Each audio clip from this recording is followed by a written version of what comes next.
Voice over naman tayo. What's up mga katimbi? Team Bisaya. Andito pala kami ngayon sa Iloilo, Greenland. At ngayong araw ay may kukunin tayong pinurchase na local items. At ito na pala ang magiging sasakyan namin para sa labas papuntang shoreside. Gay! Atras! Gay! Ops! Ops! Gay! Kilala ko pa pala sa inyo ang kasamahan ko na si Partner Emil, Kapampangan yan. And here's my boss, Boss Mladan! Hey! Yung isa, boss ito naman, Boss Amo, Boss Romel, finger hit yan. At yun na nga, umarangkada na kami, naiwan na po ang mga naka-duty pero kami, duty na parang hindi. Accepted yarn! Yung amo ko panay video, sasawayin ko sana kasi baka mahulog yung cellphone kaso I don't know how to English Boss, don't, yeah. At yun na nga, nagkalat ang mga yelo na binangga ng Titanic.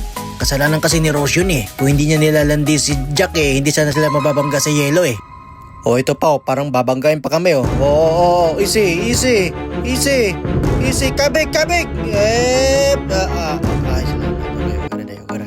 Alright, yan, papalapit na kami sa daungan at habang padikit na kami, kinakausap naman ako ng itong amo kong isa.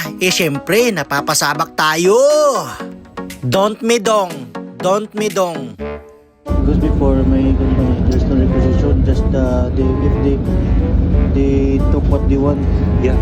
And then after the end of the month, I will do the inventory actual. The guy was only that was on that ship where I was. He was only, but very good. But he was only. Diba? Agad para tapos ang usapan. Welcome to Ilulissat. If you have an excursion, the meeting point is up the ramp by the yellow fence. And also, if you want to take the shuttle to go to the ice yacht. Shuttle? Bisaya man si Inday.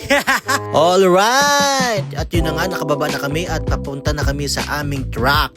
Kaso, ang driver wala. Kaya habang waiting kami sa Gedli, abay syempre, picture, video muna. Ganda kasi ng panahon ayan lumapit pa. Aray.